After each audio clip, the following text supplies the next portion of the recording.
य एवं वेत्ति पुरुषम प्रकृतिम च गुणैः सह सर्वथा वर्तमानो अपि न स भूयो अभिजायते।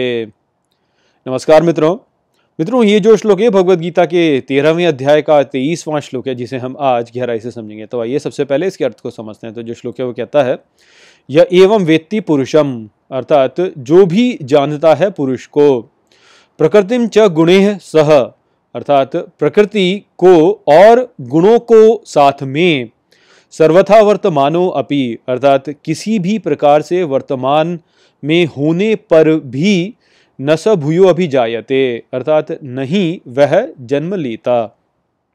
तो श्री कृष्ण यहाँ पर कह रहे हैं कि जिस व्यक्ति को ये ज्ञान होता है कि पुरुष क्या है, प्रकृति क्या है और प्रकृति के गुण क्या हैं, वो जब ये जान लेता है कि वह उसका शरीर नहीं है बल्कि वह तो पुरुष है, जो कि अपने शरीर को प्रकृति के भाग के रूप में अनुभव करता है, तो उसकी स्थिति वर्तमान में भले ही कैसी भी हो, वह अपने जीवन में किसी भी स्थान पर हो, वह मुक्त हो जाता है और फिर वह आगे जन्म नहीं लेता। तो श्री कृष्ण का जो कहना है यहाँ पे वो वास्तव में यही है कि प्रकृति और पुरुष का ज्ञान हो जाने पर व्यक्ति जो होता है वह प्रकृति से मुक्त हो जाता है और फिर वह जन्म नहीं लेता।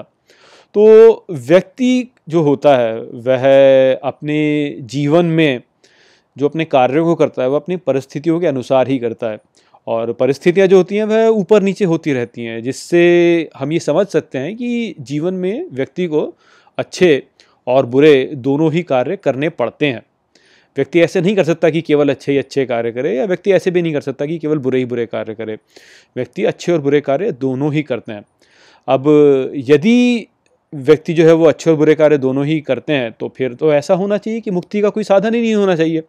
किंतु श्री कृष्ण यहाँ पे कह रहे हैं कि व्यक्ति की जैसी भी परिस्थिति हो, यदि वह पुरुष और प्रकृति को ठीक प्रकार से जानता है तो वह मुक्त हो सकता है।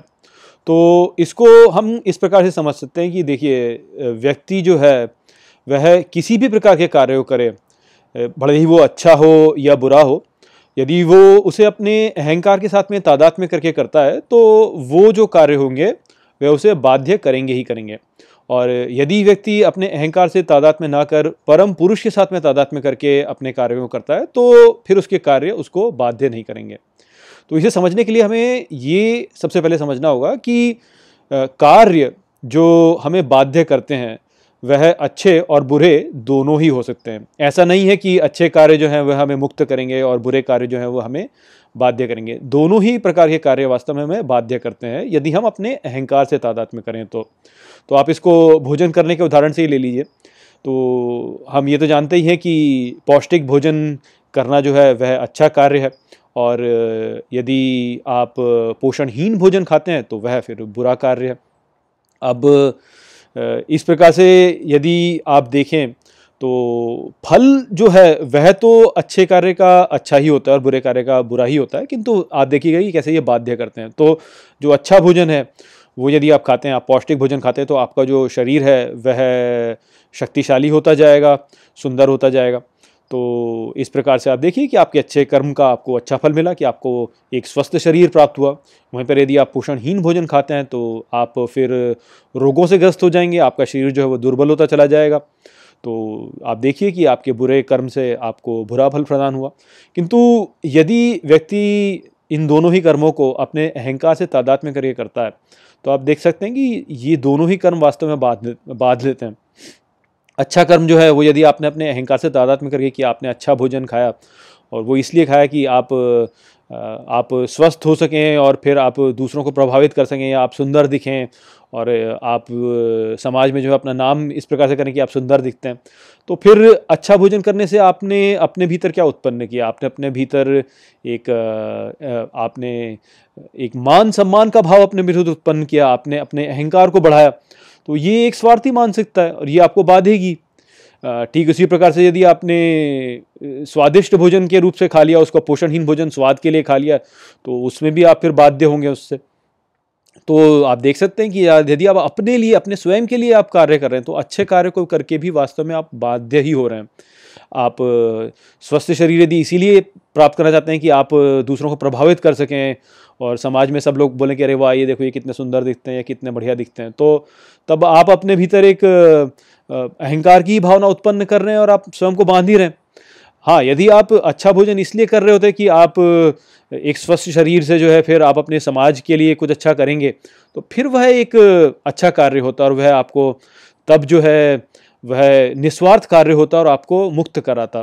ठीक इसी प्रकार से यदि आप पोषणहीन भोजन भी करते किंतु ये सोच के करते कि इसके दुष्प्रभावों को मैं दिखाऊंगा दूसरों को, जिससे कि समाज में लोग जो है वो जानेंगे कि पोषणहीन भोजन के क्या दुष्प्रभाव होते हैं, तो तब आपने बुरा कार्य भी यदि किया तो वो भी वास्तव में आपको मुक्ति ही प्रदान करेगा, क्योंकि आप एक निस्वार्थ कार्य कर रहे हैं और निस्वार्थ कार्य जब व्यक्ति करता है तो वह स्वयं का विस्तार करता है, वह स्वयं को मुक्त करता जाता है, क्योंकि वह स्वयं का विस्तार कर रहा था। वो केवल अपने अहंकार से नहीं जुड़ता बल्कि एक बड़े समाज के साथ में जुड़ रहा होता है, तो अपनी स्वयं के तादात्म्य को विस्तृत कर करके वह स्वयं को मुक्त ही कर रहा होता है। तो हमें यही समझना है कि जो जैसा तादात्म्य रखता है वह वैसा ही बन जाता है। तो यदि आप अपने छोटे से अहंकार के साथ में तादात्म्य करेंगे, अपने छोटे से दुर्बल से शरीर के साथ में तादात्म्य करेंगे, तो वही आप बन जाएंगे। फिर आपका अहंकार, आपका छोटा सा शरीर।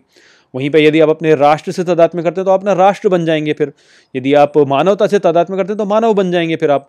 किंतु यदि आप परम पुरुष के साथ में तादात्म्य करते हैं, जो कि संपूर्ण सृष्टि का ईश्वर है, जो कि परमात्मा है, महेश्वर है, सबका स्वामी है, तो उससे तादात्म्य यदि आप करेंगे तो वही आप बन जाएंगे। तो अब आप ही देखिए ना कि भगवान शिव थे, उन्होंने तो संसार के संपूर्ण विष का भोग कर लिया था। जब मंथन हुआ तो जो भी विष निकल के आया उसको सबको उन्होंने भोग लिया, किंतु उस विष का उन पर कोई भी प्रभाव नहीं पड़ा।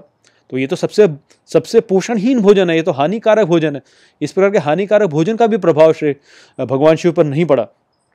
तो ये दर्शाता है कि बुरे से बुरा कार्य भी यदि कोई करे, किंतु यदि वह ईश्वर के साथ में तादात्म्य करके करता है, वह सर्वोच्च जो है परम पुरुष के साथ में तादात्म्य करके करता है, तो उस बुरे कार्य का कोई भी प्रभाव नहीं पड़ेगा, वो बांधेगा ही नहीं उस व्यक्ति को।